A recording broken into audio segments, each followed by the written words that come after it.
Brought to you by TechnoSpark 20 series smartphones. I'm superhuman. Gandhi परिवार के बाद कांग्रेस में हाईकमान लेवल पर केसी वेणुगोपाल कांग्रेस के सबसे पावरफुल नेता माने जाते हैं। कांग्रेस के संगठन महासचिव होने के साथ साथ राहुल गांधी, प्रियंका गांधी के साथ अक्सर दिखने वाले नेता हैं। आज केसी वेणुगोपाल का कद वहीं जाना जाता है जो कभी अहमद पटेल का होता था। कांग्रेस के 5 सेंटर सोनिया, राहुल, प्रियंका खड़गे के बाद 5वां पावर सेंटर माना जाता है केसी का। केसी वेणुगोपाल केरल के आलपुझा सीट से चुनाव लड़ रहे हैं। वैसे केरल में कांग्रेस का माहौल बढ़िया ही रहता है, फिर भी वेणुगोपाल ने सेफ्टी के लिए मांगी डीके शिव कुमार की मदद। कर्नाटक में कांग्रेस की जीत के सबसे बड़े आर्किटेक्ट माने जाते हैं डीके शिव कुमार। डीके के कंधे पर कर्नाटक विधानसभा चुनाव के बाद लोकसभा की 28 सीटों की भी जिम्मेदारी है, फिर भी उन्हें मिला है दक्षिण के राज्यों में कांग्रेस को जिताने का additional charge.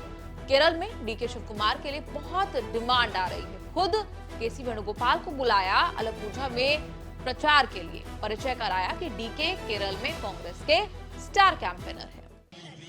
No, I'm very much really appreciating his pain and to come here and to speak for me and speak for Congress Party and speak for UDF. Really thankful to him. Congress is going to, UDF is going to sweep Kerala in their seats, and we will form the government in center also this time. Yeah, that's what India Alliance will form the government in center. Congress के लिए vote मांगते हुए DK Kerala के लोगों को याद दिलाते रहे कि राहुल गांधी वो व्यक्ति हैं जिन्होंने बीजेपी की नींद हराम कर रखी है। वो चाहते तो कर्नाटक, तेलंगाना से भी चुनाव लड़ सकते थे। राहुल को ऑफर भी दिया गया था, लेकिन उन्होंने केरल को ही चुना। अभी साफ नहीं है कि डीके शिव कुमार वायनाड में राहुल गांधी के लिए प्रचार का भी जिम्मा आखिर संभालेंगे या फिर नहीं। When we gave 5 guarantees, we promised 5 things. We have delivered 5 things. After that, we went to Telangana. We gave 6 guarantees. Now we have delivered 6 guarantees.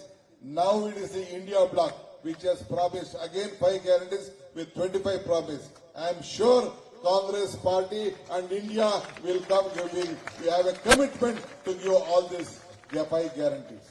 Lok Sabha चुनाव में दक्षिण भारत के राज्यों में कांग्रेस के बहुत अच्छा करने की उम्मीद है। तेलंगाना और कर्नाटक में सरकारें बनने के बाद पिछले चुनाव से कहीं ज्यादा सीटों की उम्मीद लगा रखी है। केरल में पिछली बार की बात करें तो कांग्रेस के यूडीएफ गठबंधन ने तो धमाका करते हुए 20 में से 19 सीटें जीत ली थी। इस बार 20 की 20 सीटें जीतने का भी अनुमान है। राहुल गांधी के वायनाड से दोबारा लड़ने से भी कांग्रेस के लिए केरल वीआईपी स्टेट बना हुआ है। डीके जब केरल आए तो एर्नाकुलम में यूडीएफ उम्मीदवार हिबी एडन के लिए भी प्रचार कराए। When we gave 5 guarantees, we promised 5 things. We have delivered 5 things. After that, we went to Telangana. We gave 6 guarantees. Now we have delivered 6 guarantees. Now it is the India bloc which has promised again 5 guarantees with 25 promise. I am sure Congress Party and India will come giving. We have a commitment to give all these 5 guarantees. Shri K C Venugopal നിരവധി PCC അധ്യക്ഷന്മാരെ സൃഷ്ടിച്ച നേതാവാണ്. അദ്ദേഹമാണ് എന്നെ PCC അധ്യക്ഷനാക്കിയത്. കർണാടകത്തിൽ 5 ഗ്യാരണ്ടികൾ ഞങ്ങൾ Congress party ജനങ്ങൾക്ക് നൽകിയിട്ടുണ്ടായി. ആ 5 ഗ്യാരണ്ടികൾ മുന്നോട്ട് വെച്ച ഞങ്ങളെ ജനം തെരഞ്ഞെടുത്തു, ഞങ്ങൾ അധികാരത്തിലെത്തി. 5 ഗ്യാരണ്ടികളും നടപ്പിലാക്കി. തെലങ്കാനയിൽ നമ്മൾ മുന്നോട്ട് വെച്ചത് 6 ഗ്യാരണ്ടികളാണ്. 6 ഗ്യാരണ്ടികൾ നൽകിയ നമ്മളെ തെലങ്കാന ജനത അധികാരത്തിലെത്തിച്ചു. 6 ഗ്യാരണ്ടികളും നടപ്പിലാക്കി. ഈ ലോക്സഭാ തെരഞ്ഞെടുപ്പിൽ ഏറ്റവും സുപ്രധാനമായ 5 ഗ്യാരണ്ടികൾ വീണ്ടും നമ്മൾ മുന്നോട്ട് വെക്കുന്നു. ഈ രാജ്യം ഇന്ത്യൻ നാഷണൽ കോൺഗ്രസ് മുന്നണി അധികാരത്തിലെത്തിച്ചാൽ ഈ 5 ഗ്യാരണ്ടികളും നടപ്പിലാക്കും എന്ന് ഞാൻ ഉറപ്പു നൽകുന്നു.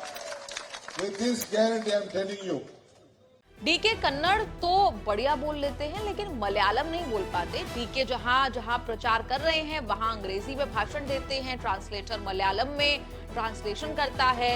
यही व्यवस्था जो है वो राहुल गांधी के लिए लागू होती है। कर्नाटक देश का ऐसा चुनाव था जिसने देश की राजनीति पलट दी। कर्नाटक में कांग्रेस की जीत के बाद भी ये माहौल बना दिया कि बहुत बुरी हालत में दिखने वाली कांग्रेस ही भाजपा को हरा सकती है। कर्नाटक के बाद ही कांग्रेस की अहमियत विपक्ष ने मानी और इंडिया नाम के गठबंधन ने आकार लिया था। इस पूरी रिपोर्ट पर आपका क्या कहना है? आप कमेंट्स में लिखकर अपनी राय जरूर दें और देखते रहिए न्यूज़ तक।